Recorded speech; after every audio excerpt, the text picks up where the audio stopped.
Welcome to టి9 TV special news. నేను నీరజ.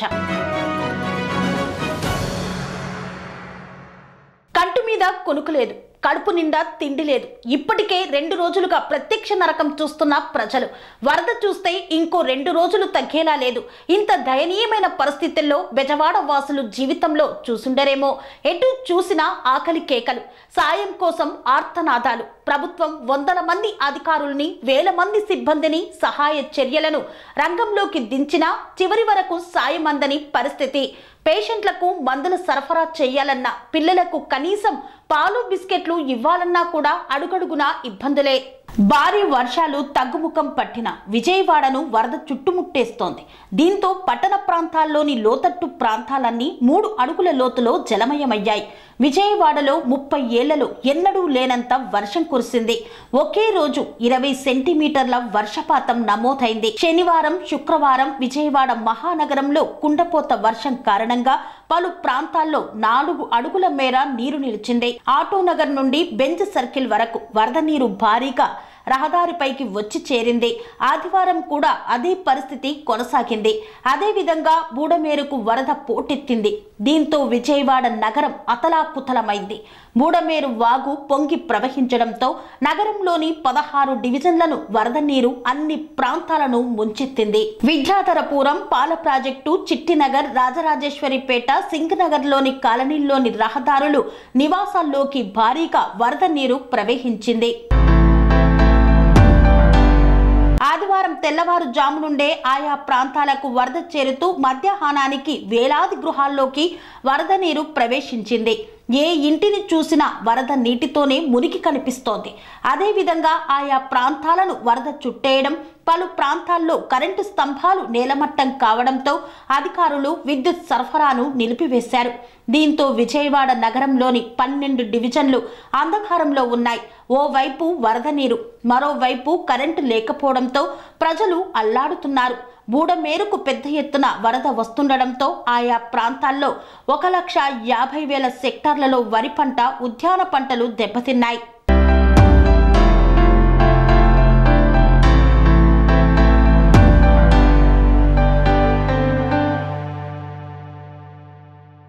ప్రభుత్వం వందల మంది అధికారుల్ని, వేల మంది సిబ్బందిని సహాయ చర్యలకు రంగంలోకి దించినా చివరి వరకు సాయం అందని పరిస్థితి. స్వయంగా సీఎం చంద్రబాబు సహాయ చర్యల్ని పర్యవేక్షిస్తున్నారు. చివరి వరద బాధితుల వరకు సాయం అందేలా చూడాలని 1కి 2 సార్లు చెప్తున్నారు. మంత్రుల్ని, ఉన్నత అధికారుల్ని కూడా రంగంలోకి దించి సమన్వయం చేసుకోవాలని ఆదేశించారు. ఎంత చేస్తున్నా బాధితులు పెద్ద సంఖ్యలో ఉండడంతో సాయంలో మరింత స్పీడ్ పెంచాల్సిన పరిస్థితి. ఫుడ్ ట్రాకులు రావడం ఆలస్యం, కాలనీ మొదట్లోనే ఖాళీ అయిపోతున్నాయి.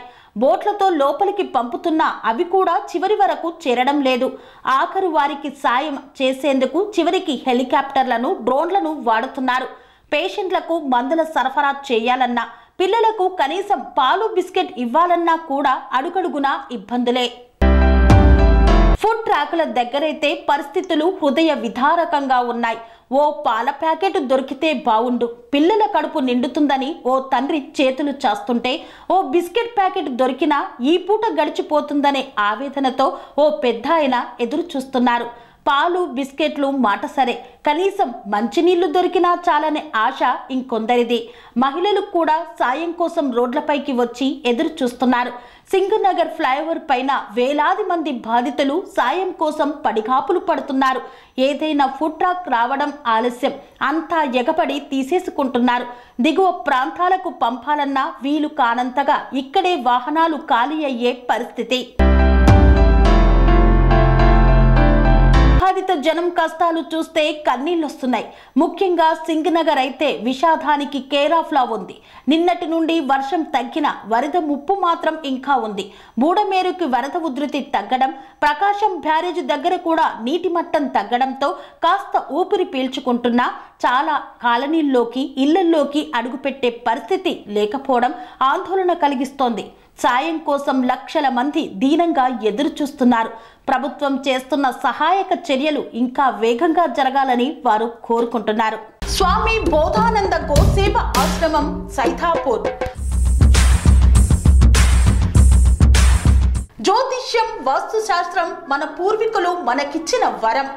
దుర్గాదేవి, కాలభైరవ ఉపాసనతో వాక్సిద్ధి పొందిన శ్రీ శ్రీ బోధానందగిరి స్వామివారు మీకు ఎలాంటి సమస్యలున్నా, వాటిలో ముఖ్యంగా ధన నష్టం, ఆరోగ్య నష్టం, భార్యాభర్తల మధ్య గొడవలు, ప్రేమించుకున్న వారు దూరం అవడం, ఎన్ని సంబంధాలు వచ్చినా పెళ్లి ముడి పడకపోవడం, రోడ్డు ప్రమాదాలు, అప్పుల బాధలు, వ్యవసాయంలో నష్టాలు, పెద్దల మాట పిల్లలు వినకపోవడం, ఆరోగ్య శాంతి, గృహశాంతి, మనశ్శాంతి లేకపోవడం, ఇలాంటి సమస్యలు ఉన్నట్లయితే ఒక్కసారి స్వామీజీని కలవండి. మీ సమస్యలకు తగిన పరిష్కారాన్ని పొందండి. అంతేకాక అన్ని రకాల వ్యాధులకు గోపంచకవ్య మరియు మూలికా వైద్యం చేయబడును. నమ్మకంతో రండి, ఆయురారోగ్యాలతో వర్ధిల్లండి. మా అడ్రస్ స్వామి బోధానంద గోసేవ ఆశ్రమం, సైదాపూర్, వీరభద్రస్వామి గుడి దగ్గర, యాదగిరిగుట్ట. సంప్రదించవలసిన నెంబర్ 9849213754 మరియు 9618034138.